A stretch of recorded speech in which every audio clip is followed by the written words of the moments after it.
welcome everyone to a new episode of the Tim Boxeo Show. As always, every week we start the podcast with a disclaimer. This is not your average boxing podcast. And if you're expecting to come to a boxing podcast to hear a long and drawn out conversation on the impact of Floyd Mayweather versus Logan Paul on boxing at large, this is not the podcast for you. There are other podcasts that you should go check out. This is not what we talk about here.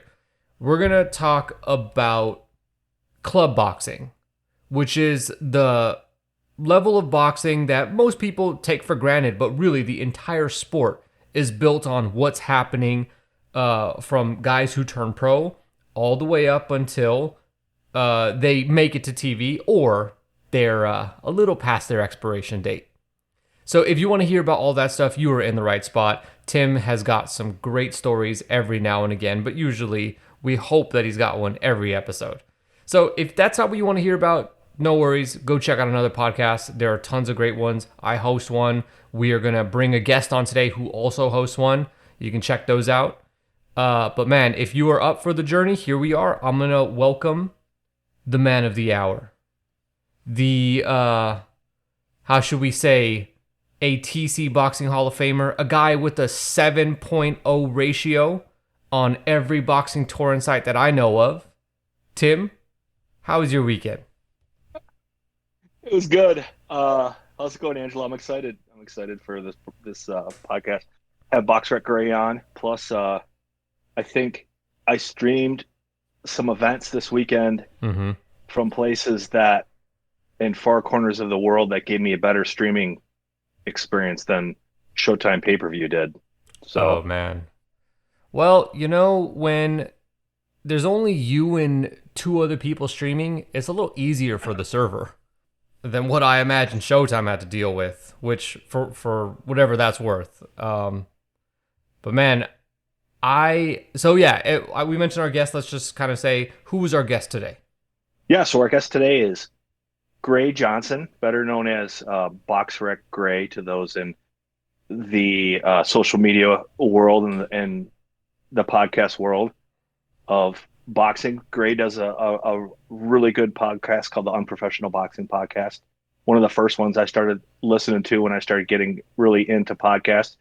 He's someone that prides himself too in the nooks and crannies, and he's got some good stories for calling some local club shows here just within the past month that he's been doing for over a year now. So look forward to talking to Gray. It'll be awesome.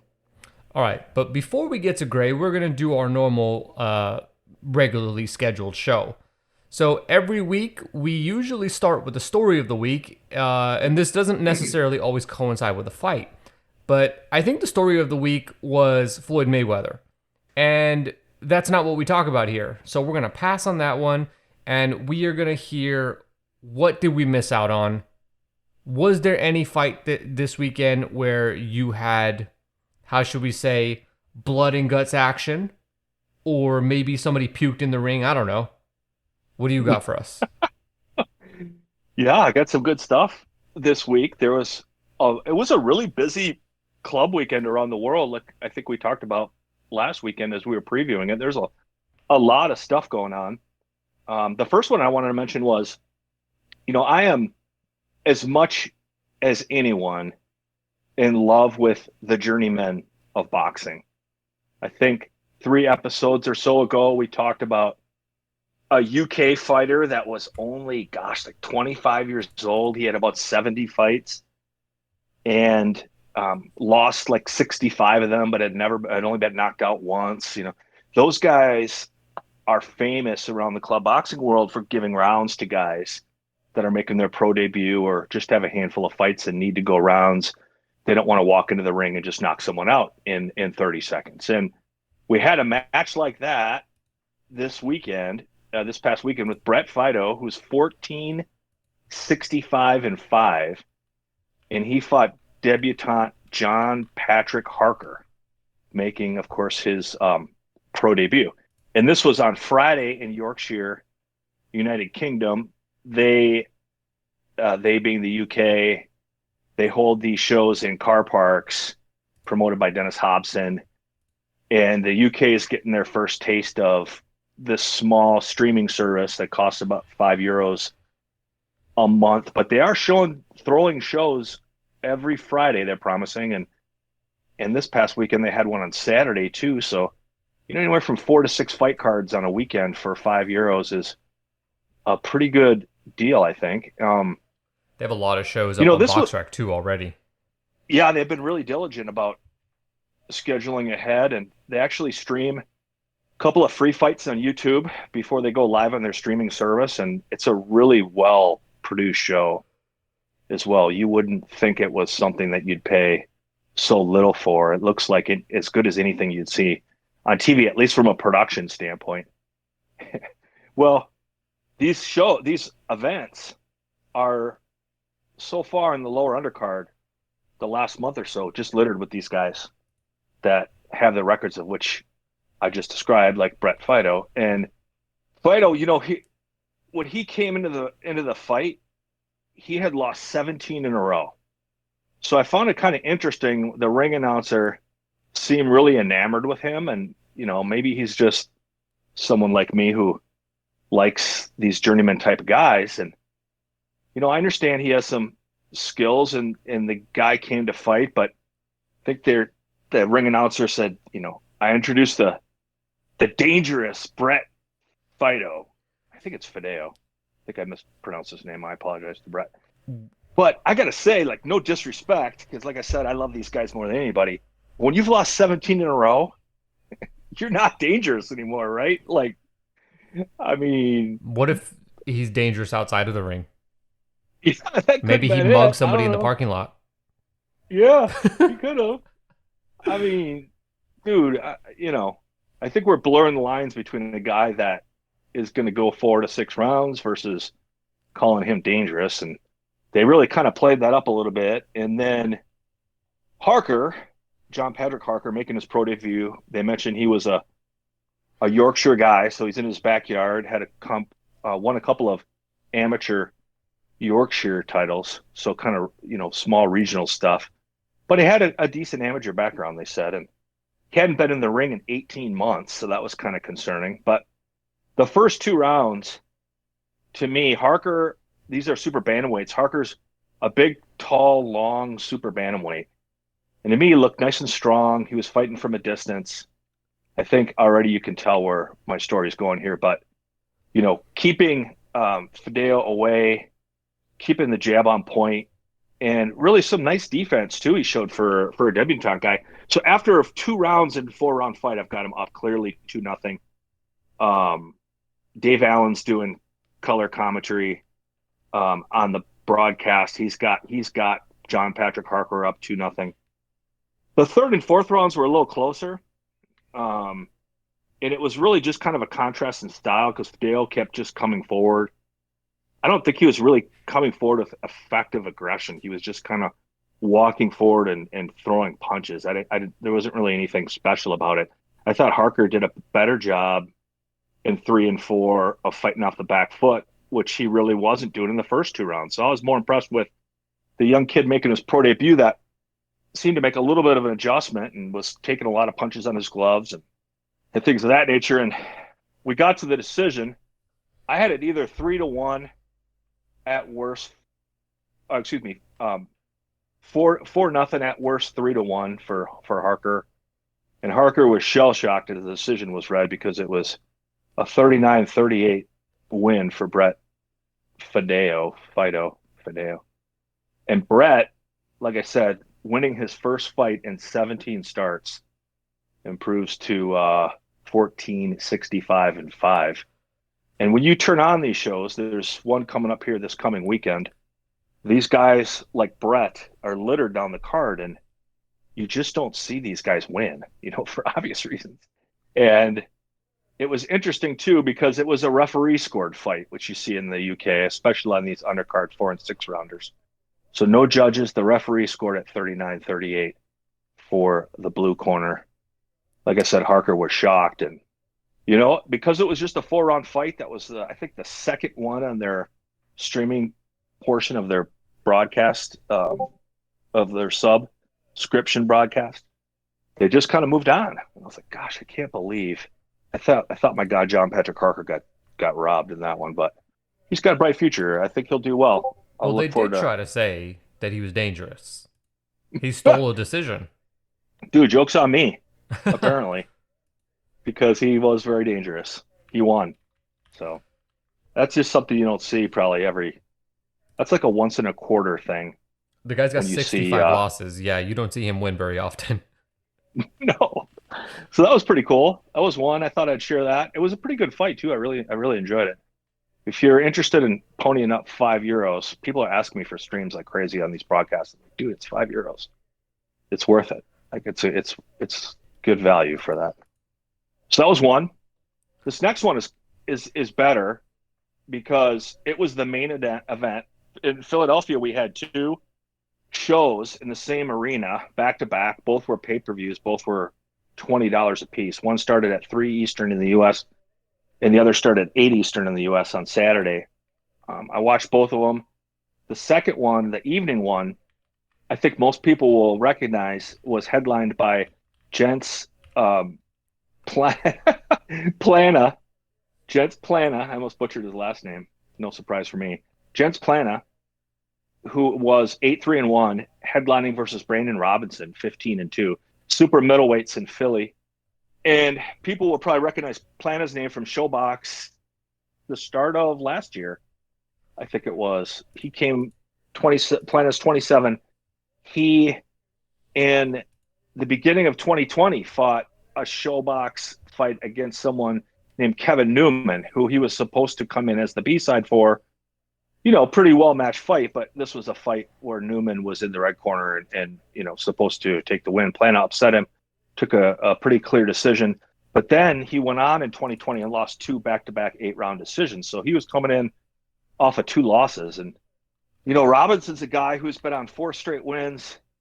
He dropped a decision to someone named Calvin Henderson at the end of 2018.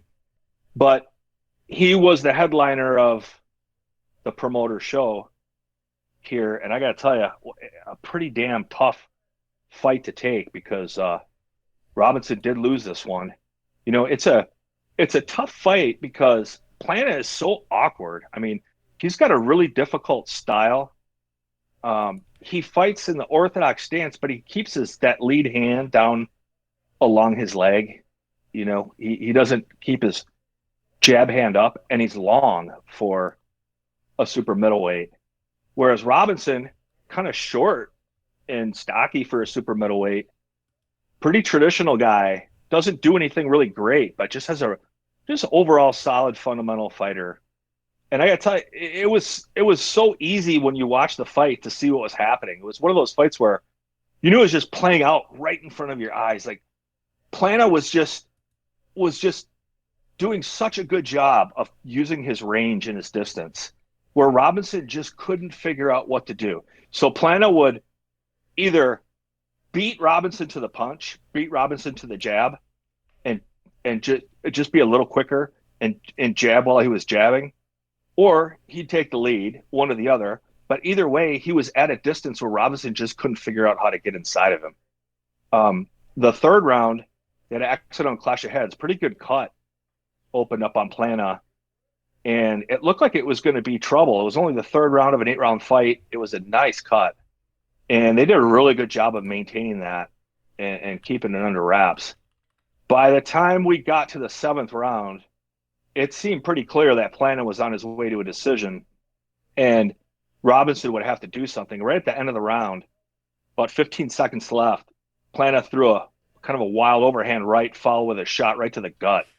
And Robinson clearly was hurt, went down, got to his feet, the round ends, and then the 8th started off the final round. And the man that they call the sexy Albanian, one of the best nicknames in current boxing, opened up the corner and kind of did the same combination he put him down with in the 7th. Just landed another big, like, overhand looping right hand, and then followed it up right to the gut. And Robinson, on his way down, was going down, I should say, and that on his way down, Plana hit him again. A really pretty brutal knockout. And then, best I could tell from learning from my son, I think he did at least 2 or 3 Fortnite dances that were pretty good. I should make those into a GIF and tweet those out later tonight. It was pretty hilarious. But that was a big win for Plana, man. I mean, the problem with Plana going forward is going to be the same thing. Why I will scratch my head when matching him with Robinson is, I mean, who's gonna want to fight this guy? I mean, unless you're clear levels above from a skill standpoint, and you're bringing him in on the B side on a bigger show. But a prospect level where we're at now and these discussions we're having on this podcast, I mean, he's just so awkward. He's difficult to hit. He's long, and he's got a mediocre record. I mean, he's 9-3-1 now with the the KO 8 win over Robinson. Robinson falls to 15-3, and I don't know where we'll see where Plana goes from here. But Robinson's 33 years old, so I don't know where he goes from here with this loss either. It'll be wild, but that was a hell of a fight. I really can't recommend that platform enough, Boxing TV, that this show was broadcast on. They put on some good events. It was a good one. The sexy Albanian, I definitely remember because he fought on one of those Fox cards during the pandemic. He'd also fought a couple of times. I don't know if it was a couple, but he fought on Showbox. I know he was part of one of those Samstown cards. So yeah, that's how I remember this guy. So when I saw this guy on the list, I was like, wait a second, that rings a bell. Yeah, those two losses must have been the fights you just mentioned. I got to mention, I think on the last show, I've got kind of a blind spot in my boxing um, viewership. What would it be like? What I watch and who I see, and I think sometimes the middle undercards of these big shows, like PBC on Fox or ESPN, like I'll watch the headline bouts. Sometimes I'll watch the early bouts, but some of those middle fights, like you mentioned, that's probably where Plana landed in those two late 2020. I miss a lot of that stuff just because I'm watching other things, Oh, but yeah, that was a hell of a fight, man. yeah. What else? I know we got something from Mexico. It would not be a normal episode for us if we didn't have something from Mexico. I'm so partial to Mexico, and a really cool thing about this show too is, and like all the names I've mentioned already are in the show notes.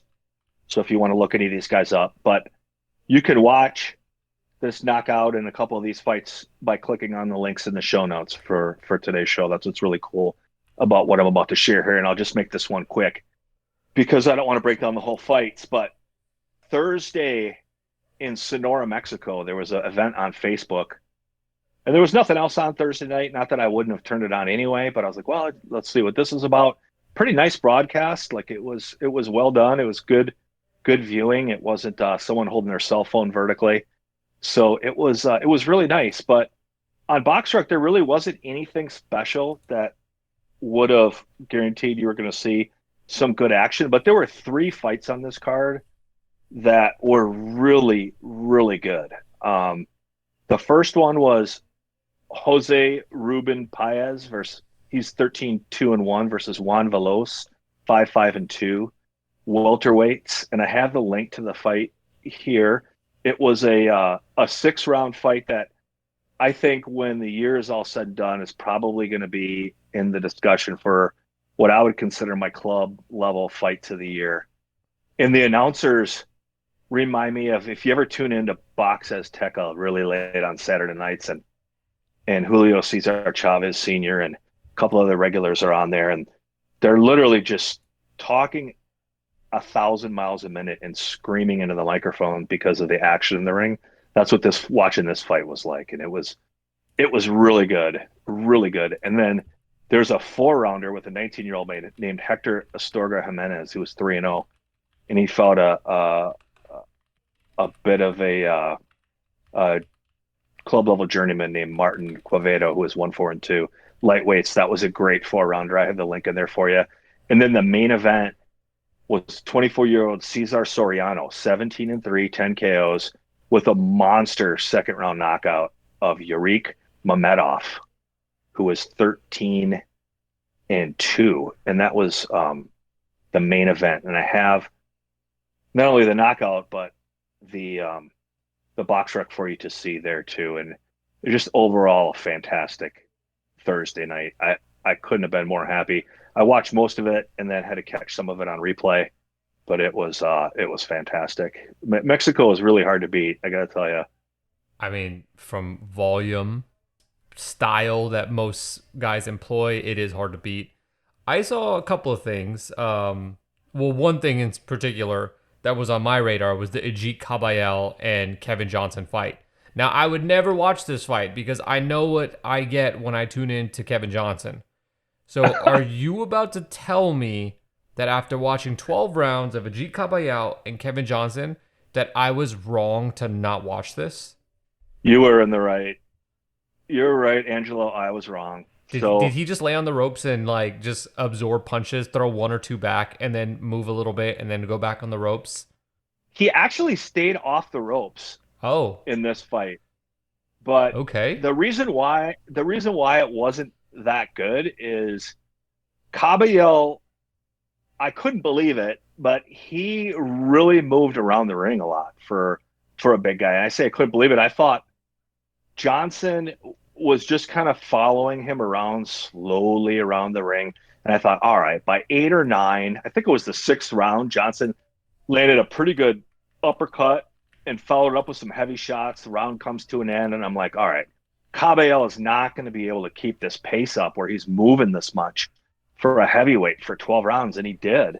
And Johnson was just, he wasn't throwing, he was doing everything else except laying on the ropes that annoy you about him. I mean, he wasn't throwing enough punches.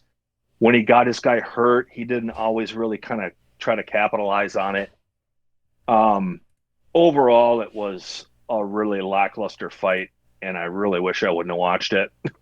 But one positive thing I'd take out of it really quick was that Johnson, what I was impressed with, for all of his faults and all the things that drive people crazy, I was like, you know what? This guy does a hell of a job of really avoiding being hit clean by the other guy, by Caballero's power shots, at least in this fight. Also avoids landing the other guy clean.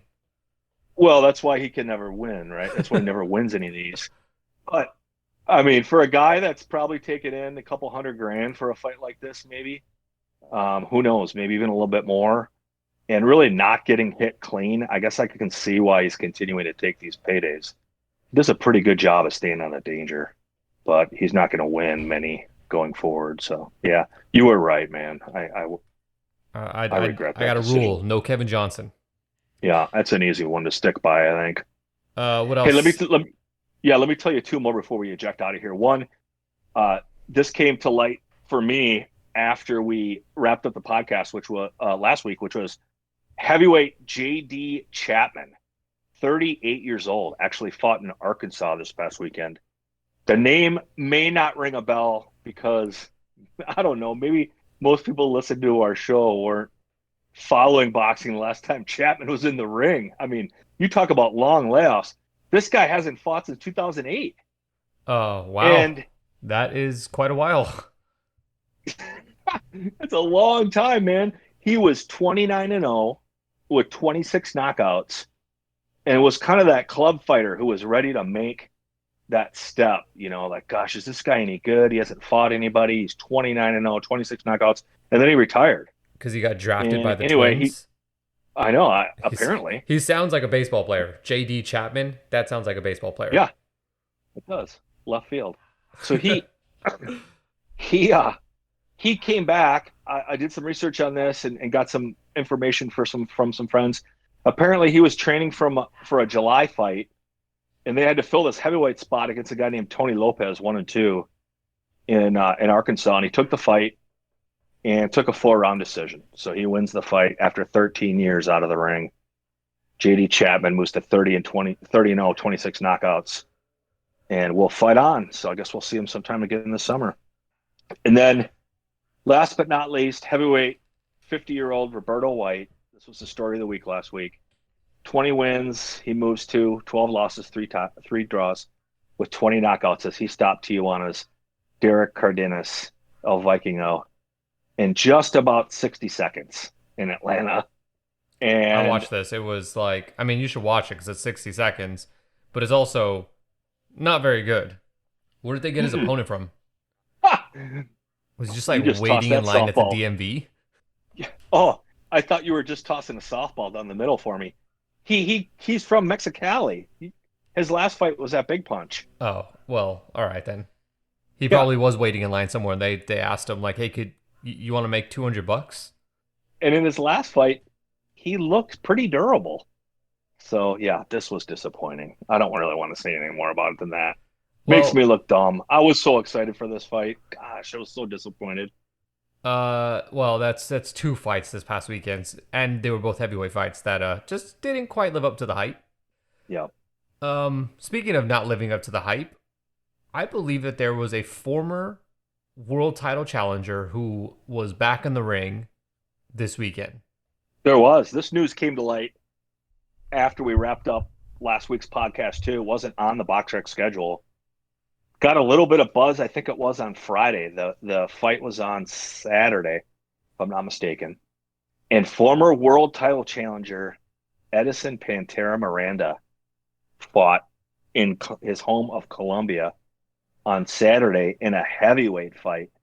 Miranda, of course, best known as a super middleweight. It's funny how time blurs things because I went back and spent some time with his Boxrec, and Miranda was really just kind of a flash in the pan. Mm-hmm. I mean, he's so well known in the current boxing circles. I mean, when people saw him come onto the schedule, everyone was really chatting it up. But he was really only making a name for himself in Friday night fights and then onto the HBO scene in really 2005 to 2007. And then after that, he just was kind of recognized as a one trick pony with his power, right? And would win a few fights that he was supposed to win, and then get another shot and get knocked out. But I was surprised at what a flash in the pan he was. I thought he was a little more consistent over time, and he really wasn't. I best remember him for hurting Lucian Bute in a fight, and then people still pretending like Lucian Bute was good. Yeah, it was a little bit of smoke and mirrors with that guy, wasn't it? I mean, it was just with Miranda, it was just a murderous, that right hand power shot that everybody falls in love with when they see it. That kept him relevant, but he weighed in at he's 40, hasn't fought since 2014, and sadly, he weighed 240 pounds for this fight. And on the weigh-in photo that went around social media, he looked like he weighed at least 240 pounds. He fought an American heavyweight, believe it or not, named Carlos Welch. Shout out to the drop man. Carlos improves to 18-2-1 with 15 knockouts. And Carlos Welch is 41 years old himself, lives in Georgia. His last, 12 fights? Have been in Colombia. So, or maybe it's 10. Carlos Welch has been feeding on Colombian fighters from about 2019 or so, middle of 2019 till now. Hell of a and gimmick. That's where he's exclusively fought. It's a hell of a gimmick. It's like, no, I think my target will be I will be the best heavyweight in the world in Colombia. And I will cap it all off with a victory over Edison Miranda. Well, and I actually traded messages this morning with Carlos Welch, and he told me he was going to send me the footage of this fight, but it hasn't come through yet. But I have seen a couple of other of his fights, and like I said, shout out to Carlos. He can fight a little bit, especially for a 41-year-old guy. So I've just pulled up the picture of Edison Miranda. Yeah, it's bad. He looks like he's just coming out of the pandemic. All right, so everybody out there, you could feel okay. Well, it's a sad realization to myself too, because when you click on him and looking at his Boxrec photo, it's just a reminder that we all age, right? I mean, you think of Edison Miranda looking like he looks in his Boxrec photo. The sad thing is that was like pre-2010, that photo, so it's been a long time, and he's been out of the ring a long time. So Well, interesting. Looks like he might be living in Puerto Rico now. I guess I didn't realize that. But Him and Logan Paul. Maybe he could help train him. I meant Logan train yeah, Miranda, not the other way around. right, right. All right, So what yeah, do we shout out. got coming up next? Yeah, let's wrap this thing up here and get to Gray. We have three. I think. Well, first of all, let me say it's one of the slowest weekends around the world this coming weekend, and that includes the club boxing scene. It's pretty light. There really isn't anything that jumps off the page except what I'm about to share with you. It's pretty interesting. So Thursday night, we're recording this on Tuesday, so just a couple of days here. We've got at least two belts at the top of the UFC Fight Pass card from Los Mochis, Sinaloa, Mexico, that are really intriguing. The main event, super middleweight belt, Manuel Gallego, 17-1 with 15 knockouts, versus the aforementioned Kevin Newman, who Right. lost in his step up bout, on Showbox to Plana. So this is his first fight since losing that bout to Plana over a year ago now. I mean, I think you should say the sexy Albanian. I think people would appreciate that more. Like, also, when you lose to the sexy Albanian, that's got a different ring to it than you losing to Cenk Plana. Just saying. Yeah. Well, and it fits into the theme of the show. I should be using sexy Albanian more. It's that kind of fun stuff that we love to talk about. So that'll be a really good fight. And then most interesting on the co-feature is someone to watch from a prospect perspective too. And maybe some of the hardcore fans or most of them will have heard of him, but 19-year-old Luis El Coriano Torres, 11-0 with 8 knockouts, fights Diego Alejo, who is 20 wins, 5 losses in a draw. And El Coriano is Mexican, of course. 19-year-old Torres is from Mexico. Given the nickname Coriano because he looks Korean. So not to be master of the obvious, but that's where he says his nickname comes I'm going to from. look up a picture of So him yeah, because I really want to know if he does or not. As yeah, somebody who, like, has had some interactions with Korean people over my life. I feel like I can spot, or I know the difference between like Korean and Chinese. I'm curious if he does. well, and All right, I this can is see another one. it. I can see it.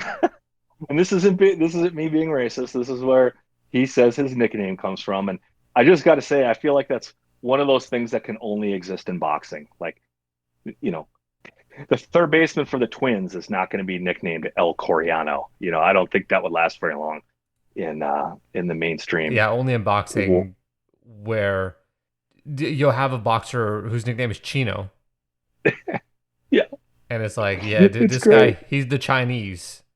It's great. So we got that to look forward to on Thursday. Saturday, this is really the fight of the weekend across the whole boxing landscape, as far as I'm concerned. Los Mochis, Sinaloa, Mexico. It'll be on ESPN Knockout, which is a brand, not a channel. So ESPN Latin America. And it's 23-year-old Karim Traviesito Arce, 18-0-2, versus 19-year-old David Cuellar, 18-0. 10-round bantamweight bout for the WBC silver title. Two young Mexican prospects going at it in the main event, both really popular. Arce, of course, is the nephew of Jorge, Travieso Arce. Yep, that's where the nickname most famously Traviesito knocked comes out from. by Nonito Donaire. Yep, I'm sure some one of the people out best. there who know Arce's career are not happy with that, but Yep, one of one of the be best as it blood and may. guts. Yeah, one of the best blood and guts little guys. One of the integral little guys in terms of getting the little guys paid on the big networks. He played a role in that.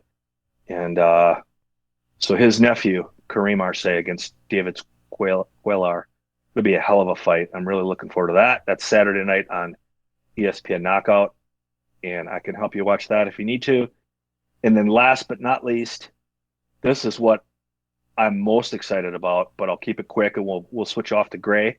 Really looking forward to talking to Gray. Is Saturday, live stream from Kabul, Afghanistan.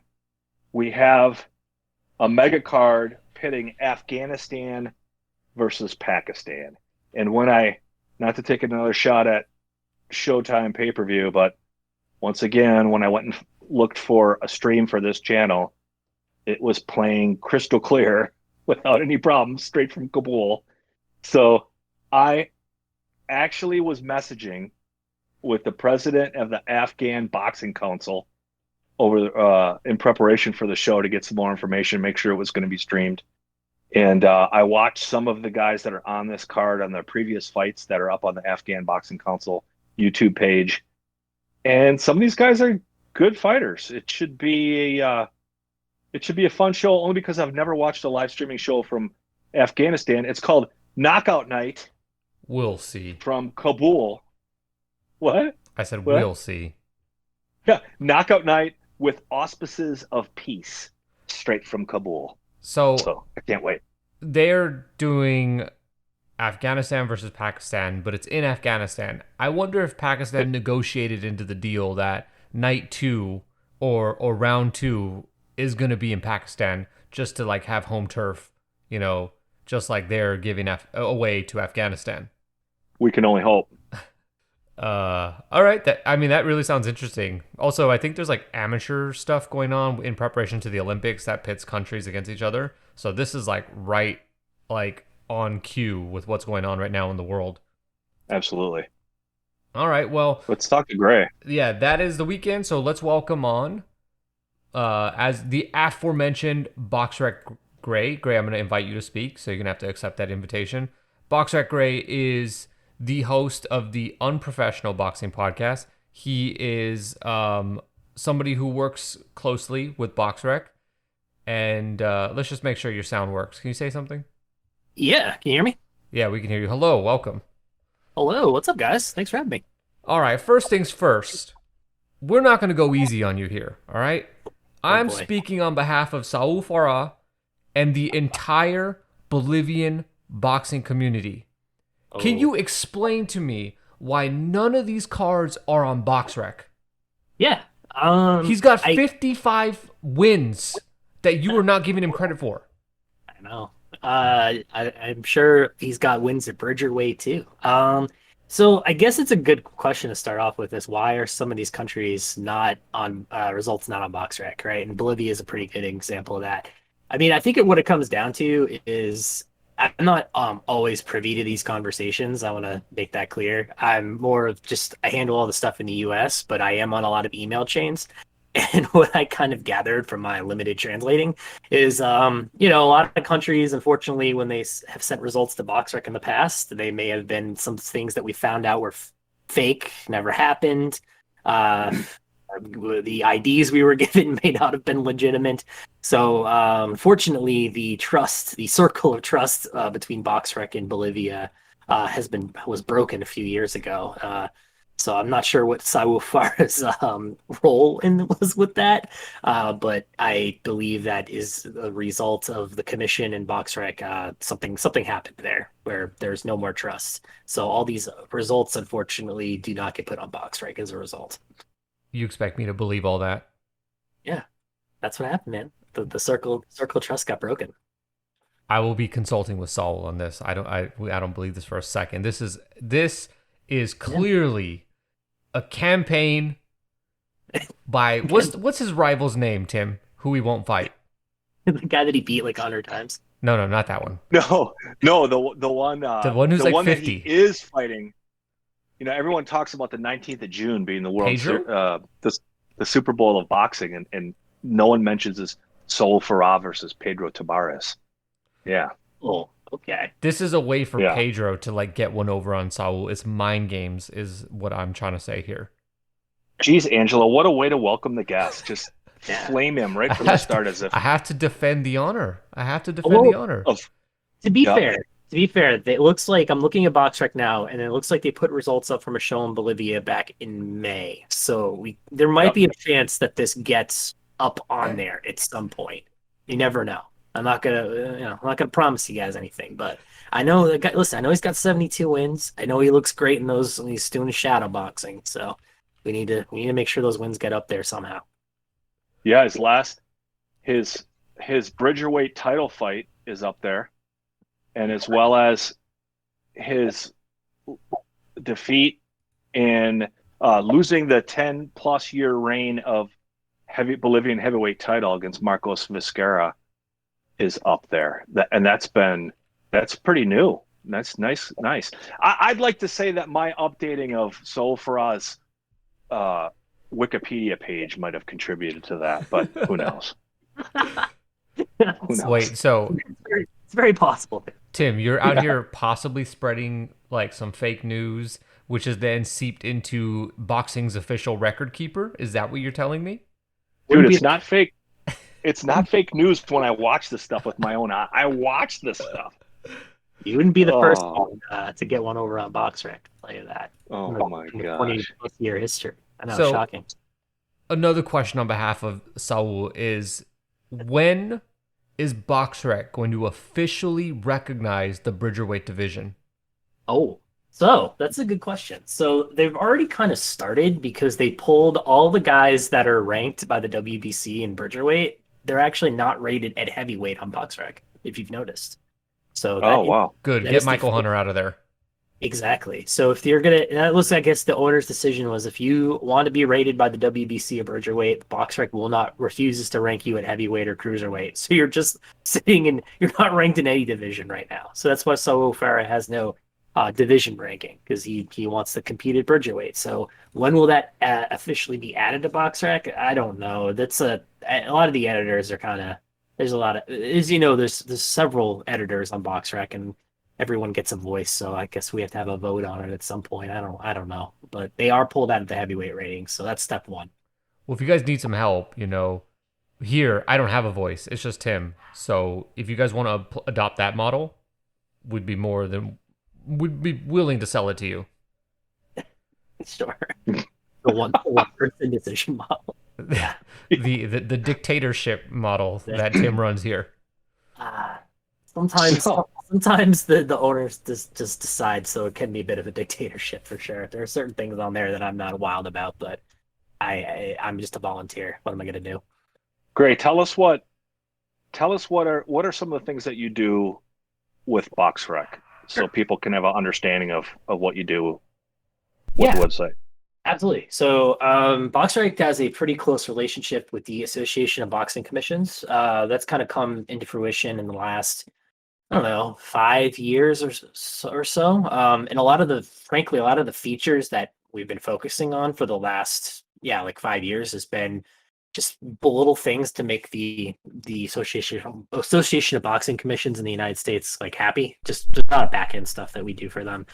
And that resulted in Boxrec becoming the official record keeper in the US. So as a result of that, we get a lot of paperwork that gets sent through us. And my job is to enter it into Boxrec and to double check. And as you guys can probably imagine, there's a lot of errors that get made. And because I'm like Tim Boxeo, very plugged into boxing and I watch things, I kind of try and help catch issues when they arise, because I'm weird, man. I really want to make sure that all the information that I can control, and that's the US, is as accurate as it can be. I don't know. It's hard to explain. Like, I don't know why I don't make money doing this. Like, I'm a volunteer. Like, I have a day job that has nothing to do with boxing. This is just stuff I do because I enjoy it, and it keeps me sane from the stuff I get paid to do that I frankly don't care about.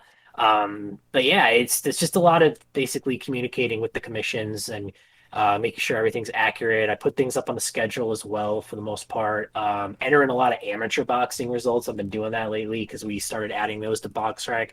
Kickboxing as well.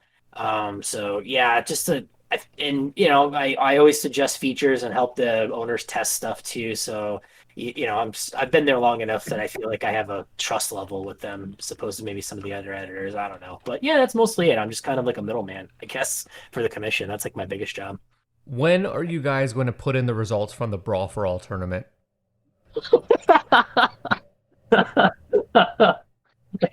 When is like Bart Gunn and Butterbean gonna get up there, right?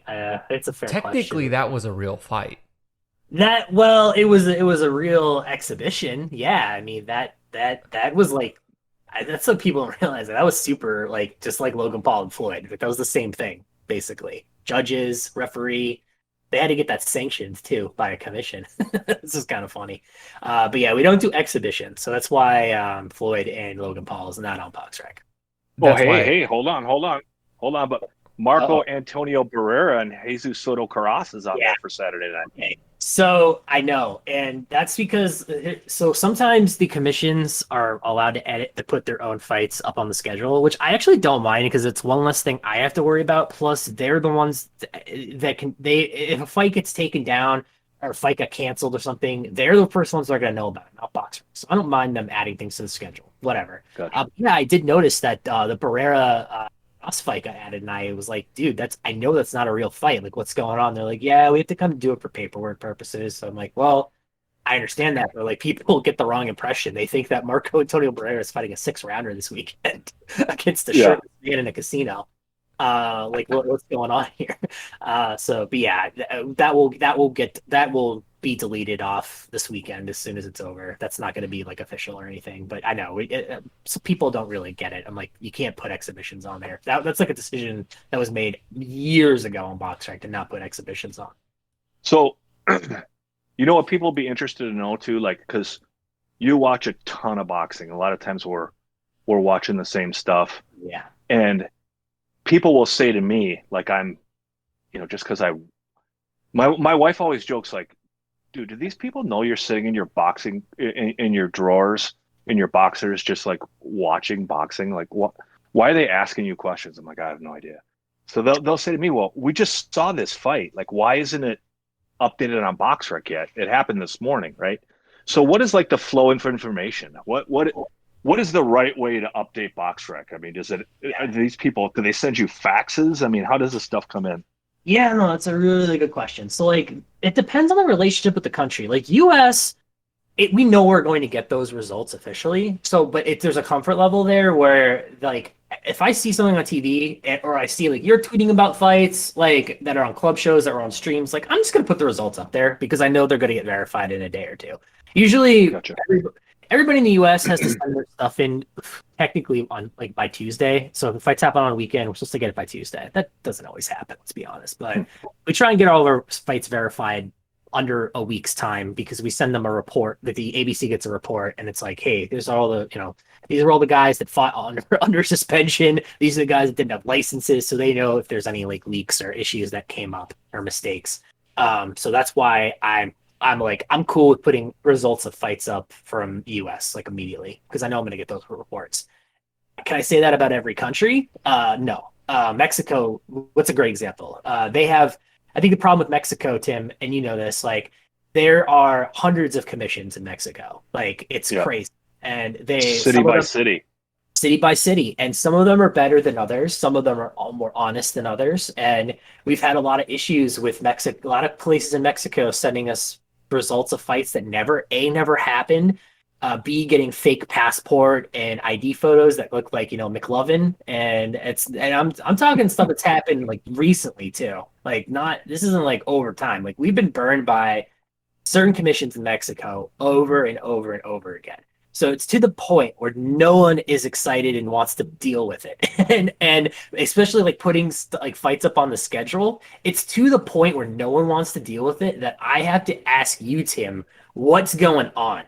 like you have to literally DM me, folks. Like this is what happens. Tim is nice enough to DM me sometimes and give me like a schedule of everything going on in Mexico. That's gonna apparently happen because we know at the end of the day, like no one knows what's going to really happen until the fights actually happen. Because like you said, Tim, like guys will go way in and they're not the same guys that fight that day or the next day. So it's so crazy. But at least we can track like, okay, who's supposedly fighting and are they suspended? And because the other thing we're trying to do is get these these towns and cities in Mexico to honor each other's suspensions. Like in the U.S., if a guy's suspended, in one state, another state can't allow that guy to fight. And in Mexico, it's definitely not that way. They don't care about suspensions for the most part. Example, Julio Cesar Chavez Jr. is suspended in not one, but 2 states in the U.S. But he's going to get to fight Anderson Silva in Mexico because they don't, it's not their, they don't view it as it's not their problem that he he hasn't gotten clearance for his nose in Arizona, and he dodged the drug stuff in Nevada. So yeah, it's I mean, we're trying to be, just point out like this guy got knocked out last week. Maybe it's not a great idea for him to fight in another city in Mexico this week, safety thing. But it's a battle, and getting results from Mexico is like pulling teeth. You never know when they're going to pop in. It's crazy. Sometimes some places in Mexico, like Monterrey, really solid. They'll get us stuff the week after. But like you've seen, Tim, like we always joke about it, is you never know when TGA is going to send stuff in. It could be, and it could be from cards from 6 months ago. What do you do with that? What's funny, and you guys will both know what I'm about to say and have seen it. And I remember, I think it was DAZN ran a show in Mexico like a year. Was it pre-pandemic? It might have been pre-pandemic. DAZN had a show in Mexico, and I'll never forget. They did what they do in all Mexican club shows to try to combat this very issue that you're speaking of, Gray, is before the bell rings, when the fighters go into the middle for their instructions, right? The referee tells both of the fighters to face outward towards the fans and take a picture. Take a photo. Right? Yeah. Take a photo. And they're taking a photo to verify that these two guys are actually in the ring and they are who they say they are to fight, to try to combat exactly what you're talking about. And I remember the DAZN announcers going, what the hell is going on? Why are we taking photos before the fight? Yeah, so that was the Humberto Soto Brandon Rios card, I believe. And that was at the point where things were so bad between Tijuana and Boxrec that that was one of the many different regime changes. I think we had just gotten burned with a bunch of fake results. And they were like, Boxrec was like, we're not going to put this card on Boxrec. Like, we're not going to list it on the schedule. And it's like crazy because this is like DAZN, it's Matchroom, working with the local promoter, but people were like, what's going on? Like, why? I think it was Matchroom. It was either Matchroom or Golden Boy. Sorry if I'm getting the promoter wrong, but I know it was. People were like, why isn't Humberto Soto Brand Rios on Boxrec? And the owner, basically, it was like the owners of the website were like, yeah, we're basically not going to put stuff up if you're not honest. And that sucks. I get that for the fighters. I totally understand. That sucks when you are part of an honest promotion like that show was. Big crowd. They did everything, I think, correctly. But I kind of also understand our stance is like, you're just lying and sending us fake stuff. Like, what are we doing here? So it's sort of like sometimes you got to hold out to get something pushed across. And that's kind of like with Tijuana. They have a new person in charge who I think has done at least trying to do the best she can. I would give her that. It's not perfect, but at least I would say things in Mexico are better than probably like 2 years ago. So let's say I had a twin brother and I starved myself to get down to 135. And my twin brother is like absolutely jacked and weighs like 195. Are you trying to say that there are instances in Mexico where I would go weigh in and then my brother would show up on fight night? I don't know. That's an extreme example, but the twin brother one, dude, it's not out of the question because I'll tell you a story. There's this guy, you can look this up on Boxrec. I have no problem sharing this. This is just so ridiculous. But there's this guy, Justin Mayweather Jones, who I believe is Floyd Mayweather's brother. It's Floyd Mayweather Sr.'s like I guess they found it was his newly discovered son. So he had a couple of fights in Mexico. This seems like the plot of Creed. Let's go. Yeah, it is the plot of Creed, dude. I will always say that the most accurate depiction of boxing in any movie is Creed is that kid Creed's son going to Mexico and knocking 10 guys out in a row. That's the most real thing ever depicted boxing wise in a movie. Tim wrote the treatment for that movie. Yeah, I was gonna say they got Tim to write that part, like produce that section. I'm like, that's accurate. So this guy goes down to Mexico, and in 6 days he knocks out 2 guys. One guy's name is Albert Lee III. Second guy's name is Alfred Tisdale Jr. And I immediately noticed that they're the same. I'm like, these guys look exactly alike. What's going on here? And you know what the commission tells me? They're twins. And I'm like, what? Like, no, bullshit. But at that time, it's like we had a relationship with them. So I was like, all right, fine. So if you look at his record, it says he knocked out this guy Albert Lee III on February 20th, 2016, and he knocked out Alfred Tisdale Jr. on the 26th. Or it might have been father or son or twins. It was something so ridiculous that I'm like, no, it's the same guy. I have photos. And then the commission down there like convinced us like, no, different guys.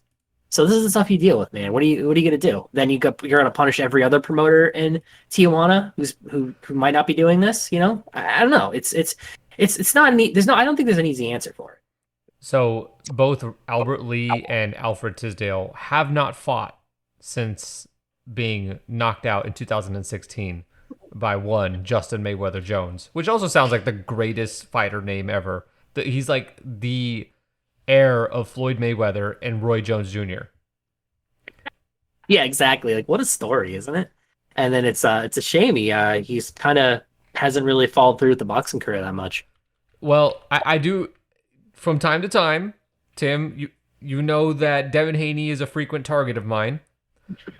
I do want to point out that on one of Justin Mayweather Jones's cards, one young Devin Haney also fought on the show. I'm not surprised. I remember watching Devin Haney on this YouTube channel way back. It's crazy. It's been like he was doing this like 5-6 years ago. It just feels like recently. But yeah, he would like film himself going down to Mexico and just fighting these guys. And let me tell you, I know that venue says one of his early fights, Bilar El Perro Salado. Excuse my white guy Spanish, sorry. But every time he would fight in that arena, it was always a different venue.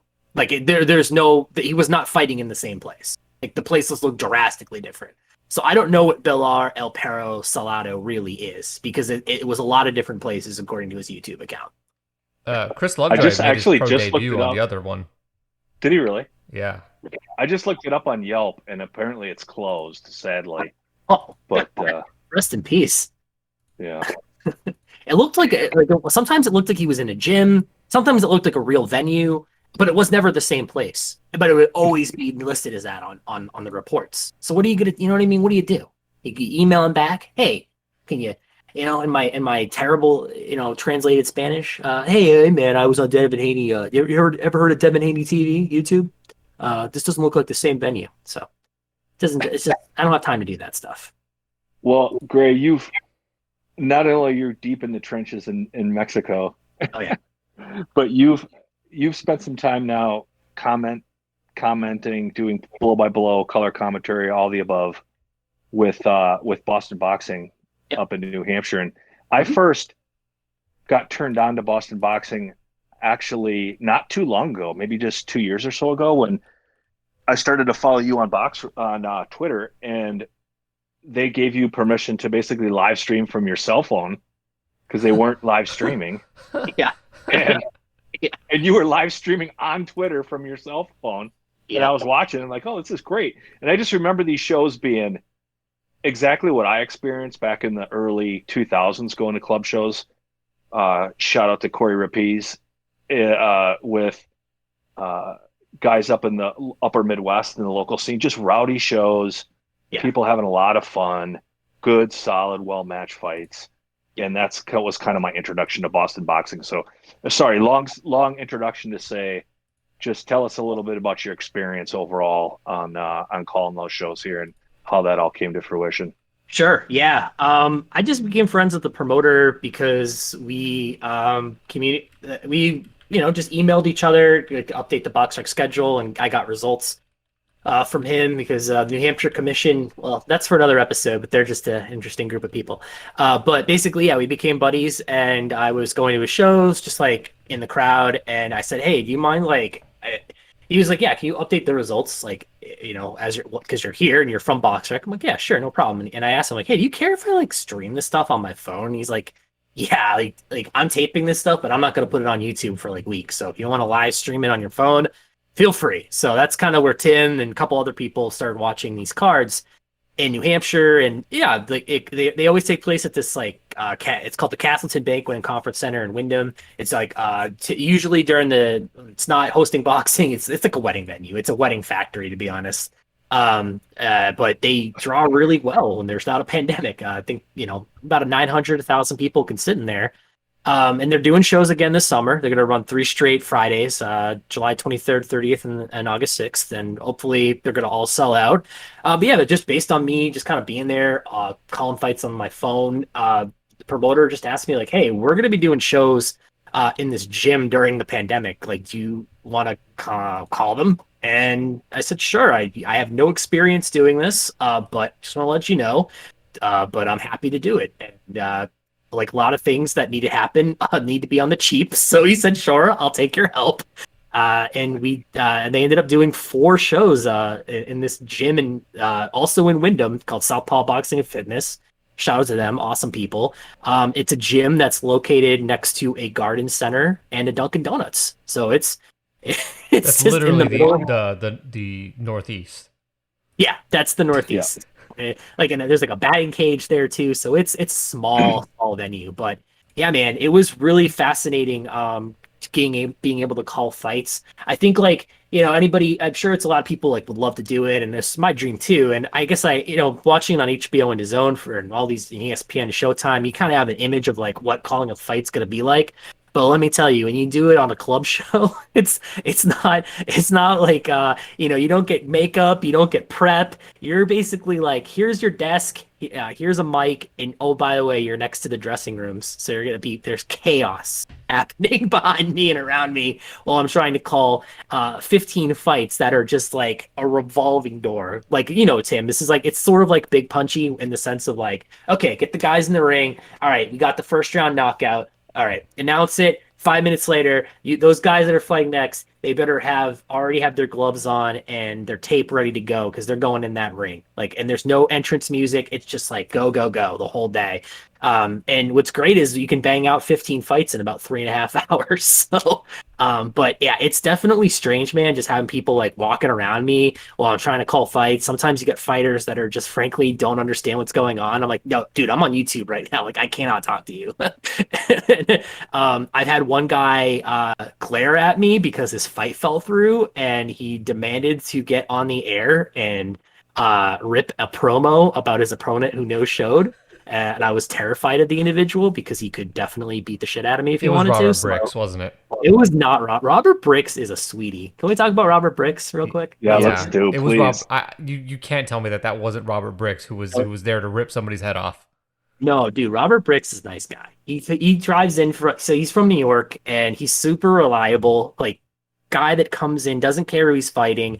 But yeah, he drives in from New York himself. Hold on, let me just, for anybody who's oh, who's Robert Bricks, or maybe that's familiar. Robert Bricks we talked about a few weeks ago, about a month ago actually. We talked about Robert Bricks. He's 0-6 now, and he was the guy with the Boxrec picture where we're not messing with this guy. Yeah. He looks like a hard dude who's seen some stuff for sure. But yeah, nice dude. Comes to the lay-ins on time. Listen, that's more than I could say about a lot of the guys that pop up on these shows. Very reliable, gives it his best. But Tim, I think you really captured it really well with him because he's one of these guys that just gives it his best effort, but he knows who he is. You know what I mean? He knows what his role is and where he stands in boxing. And my favorite Robert Bricks story is he had a fight with this guy named Greg Rockhard Bono. Phenomenal nickname, and this was back in my god. Yeah, take a look at Rockhard Bono's Boxrec. 1-1. But yeah, Mr. Bricks and Mr. Rockhard had a freaking war in this gym. It's a 3-round it was our little New Hampshire Hagler Hearns. It was ridiculous. And I mean, is the skill level the highest? No. But these guys wanted to win so badly. They wanted to get that win on their records. I think Bono was 0-1 and Bricks was 0-3. And they just they emptied the gas tanks real fast. And, I can appreciate that. But after the fight, Bricks apparently said to Bono, listen, you suck, I suck, but today you sucked just a little less. And I thought that kind of summed it up pretty perfectly. Just two guys that, they know what they are, and they just want to have a really good fight and entertain the crowd. So that's what I really like about Bricks is Greg Bricks Bono. just wanted to, looks like he spells soft SAWFT. Oh, absolutely. And he's not the only guy that's appeared on the Boston Boxing Promotions card in the Southpaw Boxing Gym that looks like Italian AF. like, like, we've had a few Both of those these guys. both these guys Boxrec are linked in the show notes, so you can check them out. But we talked about Robert Bricks by accident and I was just saying a few words about the upcoming Boston Boxing Show, their latest one that you would call, that was back in May, first part of May 8th. Yep. And ended up talking about Robert Bricks by accident because he was 0-5 at the time. And then I clicked on his Boxrec and he looks like a mean son of a bitch. And that's when I was like, Jesus, I'm sorry I even said anything about him. The guy's going to drive to the Midwest and kick my ass. But when I saw him in the ring, the thing that I loved about him was, like you had mentioned, he came to fight too. Not only does he know his role, but he didn't come in there to go 4 rounds with anybody. He was going to land a haymaker or he was going to get knocked out, and that's the way it was going to be. And I freaking love guys like that on these club shows. That's what I pay money for to go see.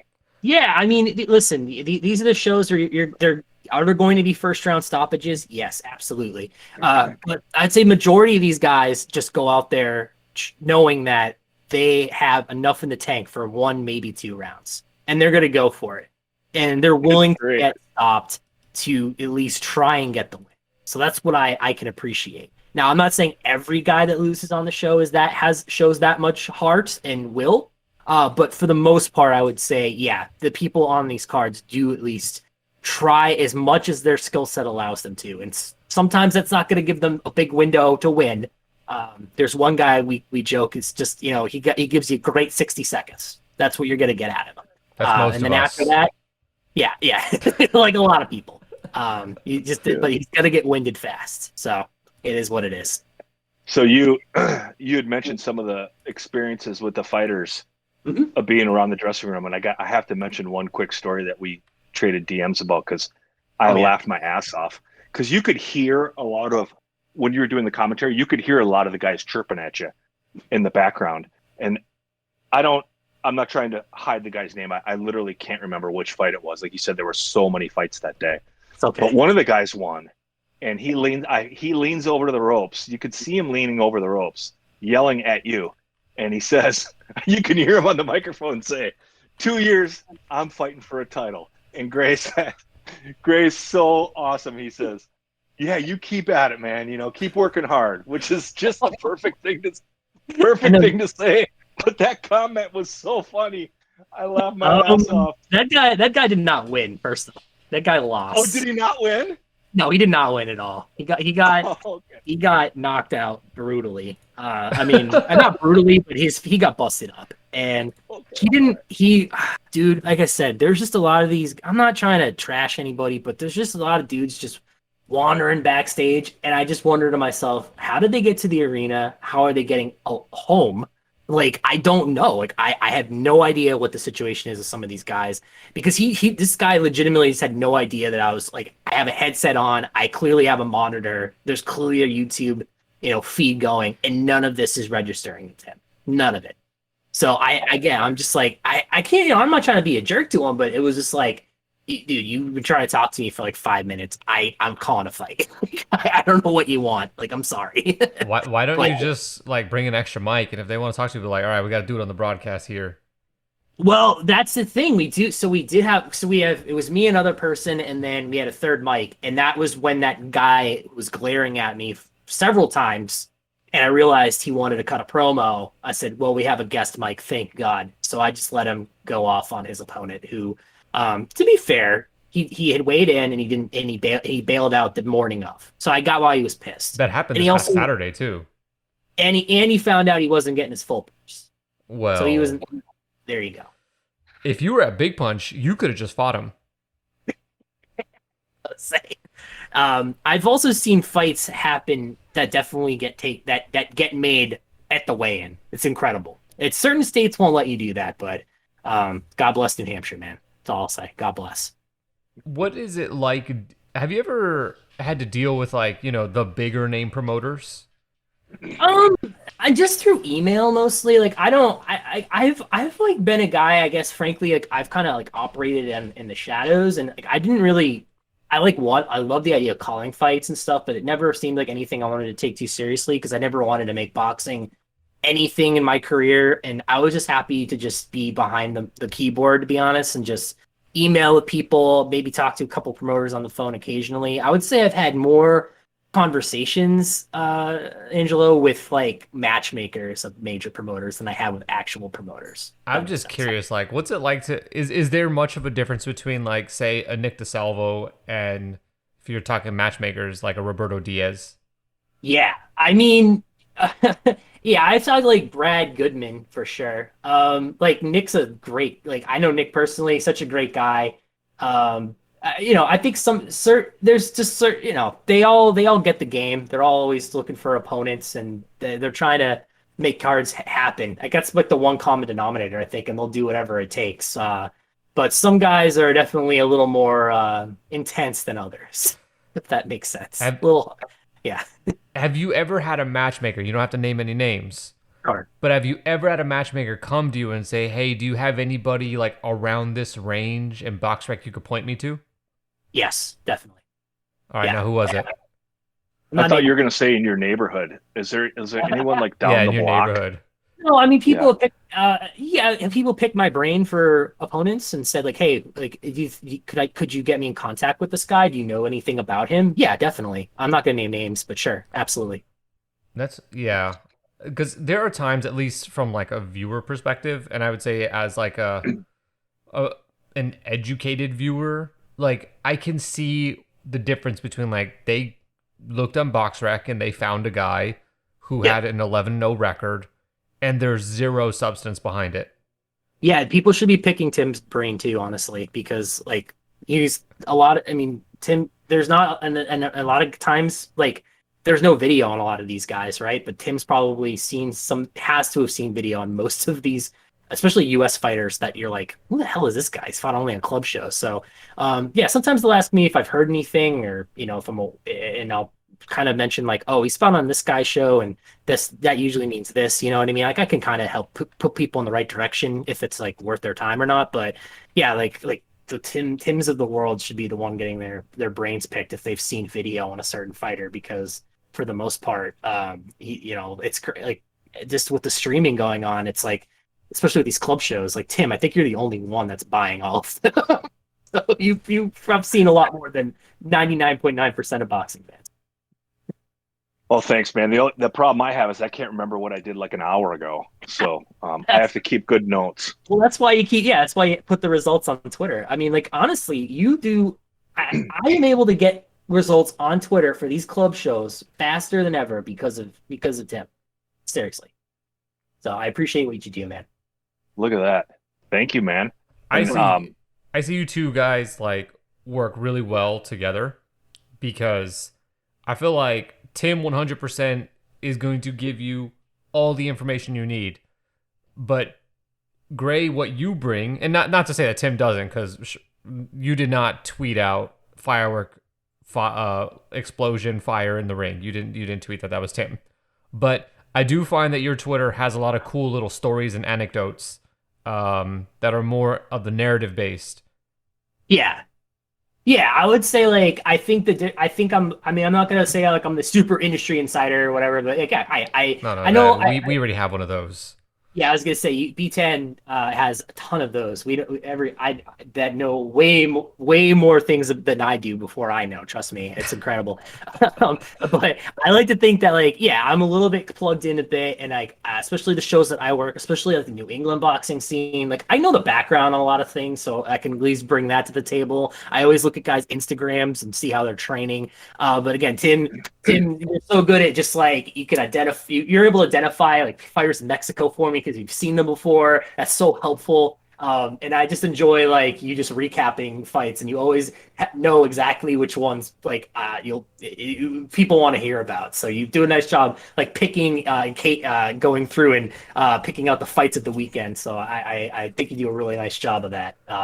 Yeah, so it's made my life a lot easier, man. Like I came from a time when I was a boxing fan as a teenager in like the early 2000s, there was barely any streaming, like especially for big cards in Europe. If you were lucky if you could get something in like, Sauerland or the PAL promotions in Denmark were two that just come to my mind. I'd be lucky if I could get a stream in 180p, and that was from like a buddy of mine. And we would all chat on like freaking IRC, and it's so funny to be on Discord because I feel like it's all coming full circle for me. And there was just barely any streams. Like there would be all these shows and that would take place in the US and like the South. And there were all these like, Christopher Lovejoy types that have these really weird records and I just didn't know their situations. And it's like really awesome that I think streaming has gotten a lot better. Obviously, the technology is getting better. People can start running it on the cheap. Like I don't think Boston Boxing Promotions would be upset if I said like they can run this stuff like and they're not spending a ton of money. Like they can do it. And the streams are pretty good. I would say I've been really happy with them. And so now the world gets to see these Chris Lovejoy figures before when we would just never even know about them. So it's definitely gotten a lot better, and it's just seeing it evolve in the last 10 years even. It's incredible. I have a question on Boxrec. Sure. Is there any plan to, and I don't know if you guys already have this, but like the ability to filter the list? So what if I just want to see all the fighters over the age of 46 at heavyweight? Why can't I do that? No, that's a good point. And what's crazy, man, is like we used to eat like in the old days. I think, and I hope some of your listeners have been on Boxrec. Like I'm not trying to, in the last 10 years or 15 years, maybe they remember this, but you used to be able to filter a lot more in the search than you can now, especially by country. I was always a big fan of that.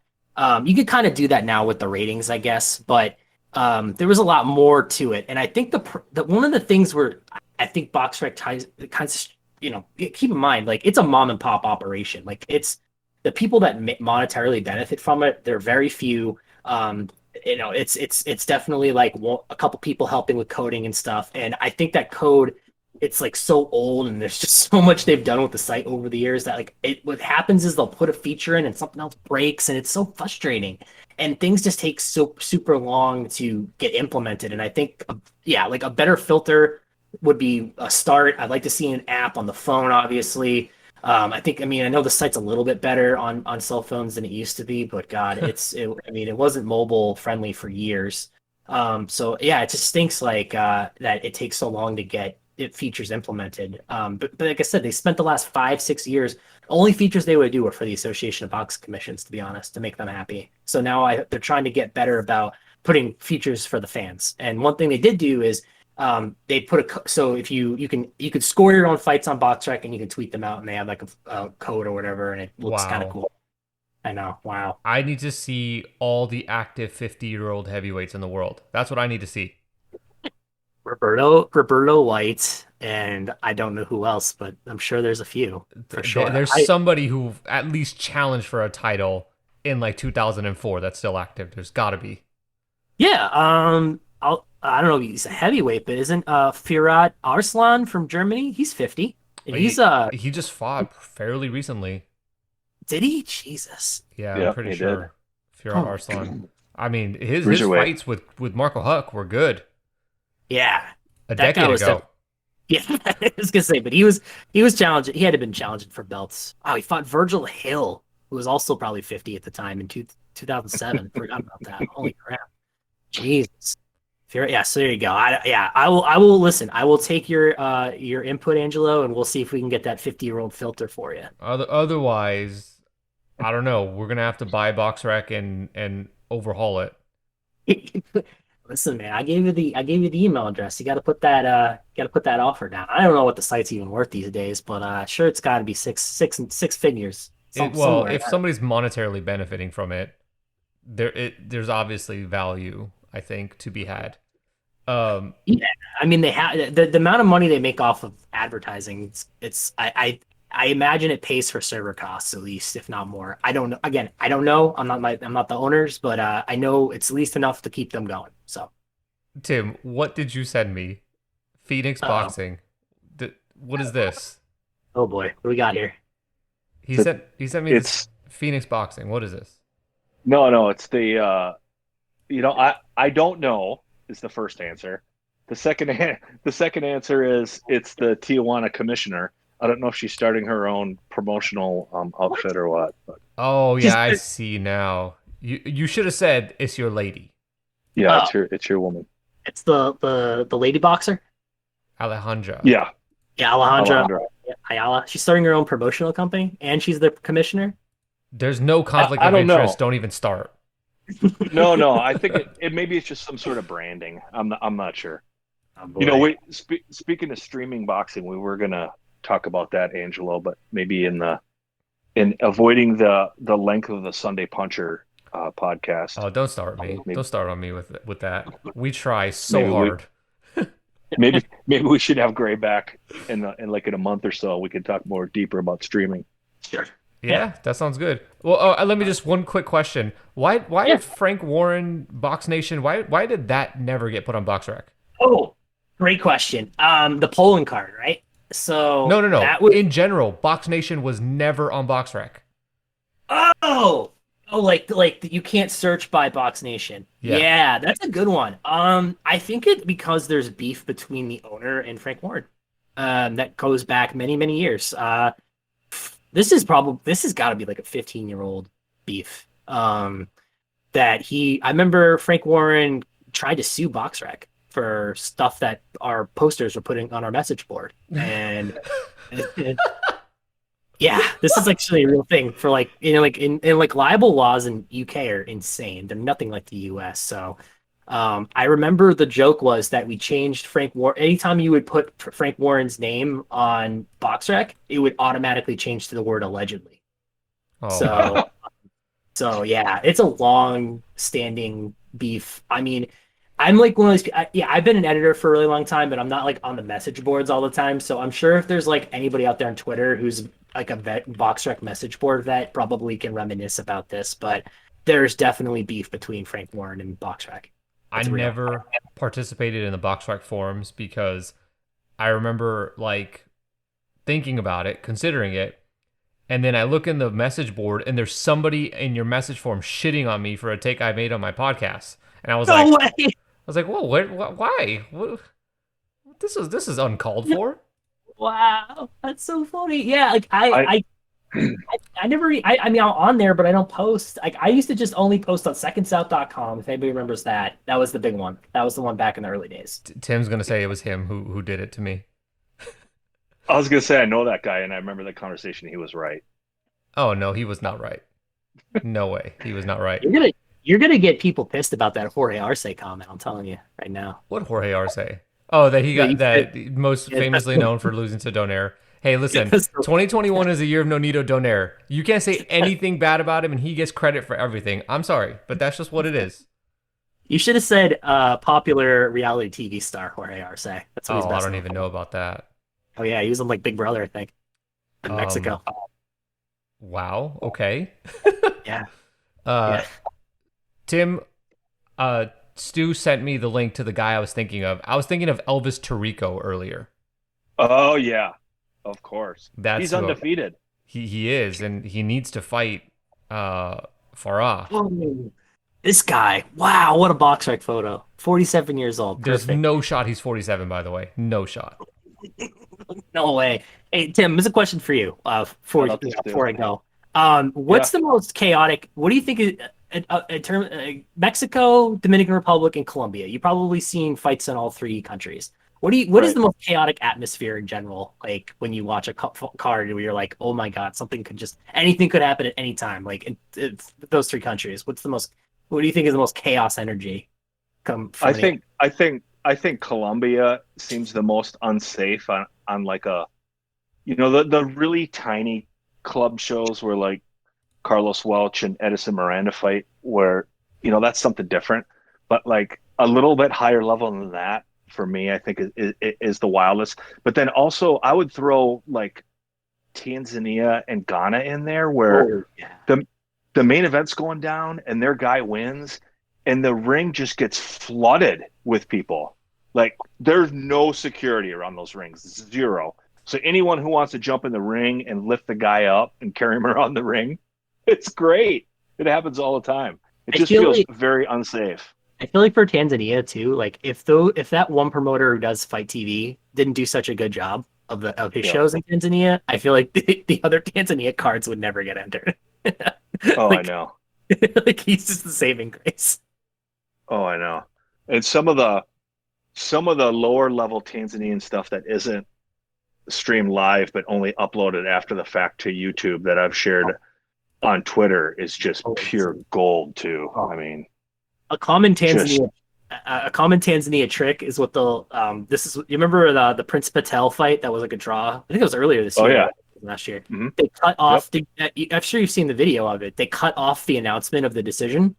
And I got I got somebody sent me a WhatsApp a conversation with the Tanzanian fighter that got the draw, and he said he was pissed that because he paid off the commission to change it to the results to a win, and they didn't. So that's the stuff. Innocent Everest. Yes. Yeah, Innocent Everest said they told me they were going to change it to a majority decision win. It's like, this is what I deal with, man. Wait, wasn't this guy signed with Frank Warren and then like they ditched him when they realized he wasn't good? Prince Patel? Oh yeah. Yeah. Just making sure Yeah. I had this right. Yeah. I mean, he's famous for being complete just not legitimately not nice person and just saying awful things, and that got him a contract with Warren, I believe. Oh, so the guy who sues message board users and a website for libel also signed the guy. Okay, got it. Yeah. Also signed Prince Patel's. I forget. He said a lot of awful things. That's all I know. But he's now ranked number 34 at super flyweight. So congratulations to him. I say he's fresh off a win in Ghana. Good for him. With like 800 titles on the line. Great. I just need to put a disclaimer out there, and I don't. We're going really long, but I don't want to go down this rabbit hole. But I gotta say, I disagree with everything that's just been said about Prince Patel. I'm a big Prince Patel fan. I watch every single one of his Prince Patel speaks that he's now putting out on YouTube. I can't get enough of his content. And you two guys, you're going to have to just continue this conversation without me because I can't be a participant in this. I'm not about it. Well, Prince Patel's my man. Well, given this is the Tim Boxeo show, I don't think we can continue. But also, I'm not sure if what you just said was a bit or not. So we'll just leave it vague and open-ended as to whether or not Tim Boxeo is really spending his time listening to Prince Patel's TED Talks or whatever they're called. So we'll leave it right here, guys. Boxrec, Gray, I don't know what you want me to call you. Thank you for coming on. Thanks for joining us. I hope you enjoyed your time. Gray. Yeah. Thank you, Angelo and Tim, for having me. Apologies to the big DILF. So thanks for having me. That's a little inside joke that we have here. But thank you guys for listening. If you like this podcast, please rate and review it. Give it a good rating. If you've reached the end and you're like, wait, they didn't talk about Floyd Mayweather. Well, that's not what we do here. And you should go check out other podcasts that do that. But for those of you that do, hope you guys enjoyed it. Tim, any final words for the listeners? Thanks a lot for listening. Like I said, we've got great feedback. People love to hear about have the guests on too. Beto did an awesome job, and I know everyone's going to love the conversation with Gray. So just really appreciate everybody listening, and please take a minute to rate and review it if you can, and we'll look forward to talking next week, man. He is at Tim Boxeo on Twitter. That's at BoxrecGrey on Twitter as well. And so on behalf of the Saul Farah Nation, we thank you guys for listening, and we will be back next week.